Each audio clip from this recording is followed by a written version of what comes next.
Right, I'll just bring it all together. So we've done some balancing, yeah? That's our first one. We develop that movement map.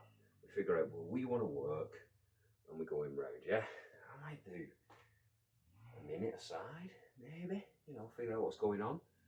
Then, okay, that's feeling okay. Should we add a little bit of balance into it? Let's just go up on our toes. Let's do a few squats. Okay, they're feeling okay. Let's go into that split stance. Okay, let's go into that split stance. A few of them. Just get things pumping. Again, nothing major. 4 or 5, 5 or 6, whatever feels good. If you want to get a bit more into it, you can load it up. But for now, this is just little and often stuff that you can do little and often to nourish your movement map, right? So we've done that. Then it might be, okay, let's do a bit of balance again. And that bit of absorb and release, yeah?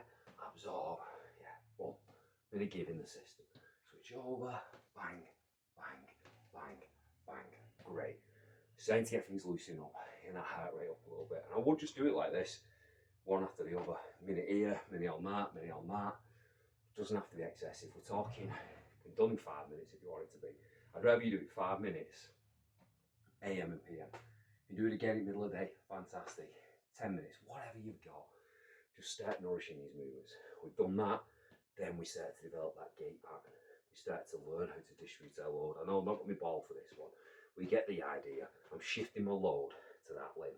And then when I'm confident, I can start to add a bit more range, a bit more pace if I want. Start to go out. I can create that space. I can go lower, put a bit more pressure on this leg. You get the idea. And I start to do that. That feels good. Okay, let's now just coil. Let's go back to our up on our toes. And I'm going to drive this hip into that one. I'm going to twist myself around into that one. And again, I know I've not got my feedback for this one, but you get the idea. And that's how I do it. Again, 5 minutes. 5 minutes going through those movements, pre-workout, post-workout, in the middle somewhere, do a few of each, do something else, do a few more, do something else, make it yours. But it's all these things are there to just nourish that neurology, to drop that tone in the body, to drop that protective tone, to get the nervous system to feel safe in movement, and to make you feel safe in space and in movement. And that's going to have this, what's the best way? Like symbiotic relationship then. As the body feels more confident in its ability to move, well, the mind's going to feel calmer. If you are more confident and feel safer in space, and the nervous system's naturally going to be calmer, which means using less energy just standing there and moving. So there's more energy spare for other things in the body, but also because that tone's lowered, the mind's going to be like, oh, okay, chill a bit, relax a bit. So then at rest, you're going to feel a little bit better. When you go to sleep, you're going to feel a little bit better. And honestly, I promise you, when you start to improve your balance, your movements, your gait, this is going to have profound effects on all aspects of your health, including psychological. It can change your personality, and it can help you deal with stuff that maybe you've not been dealing with. Because that's the one thing I've not mentioned. When you start to do this, when you start to unlock your body, figure out what's going on with it, you might find feelings and emotions that you haven't dealt with. You might find things that you're not ready to process. So be careful. No, that sounds a bit full on, maybe a bit woo-woo, but it's the truth. This, as the book says, keeps a score. And when you start and you've shut it off, and it's not just physically, there is a psychological element to that. So when we start these investigations, that's what it is. This is you investigating your movement. This is you investigating your body.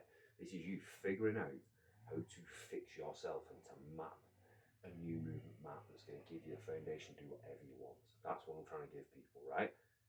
But within that, be prepared to face some things. Be prepared to face some fear, some insecurities.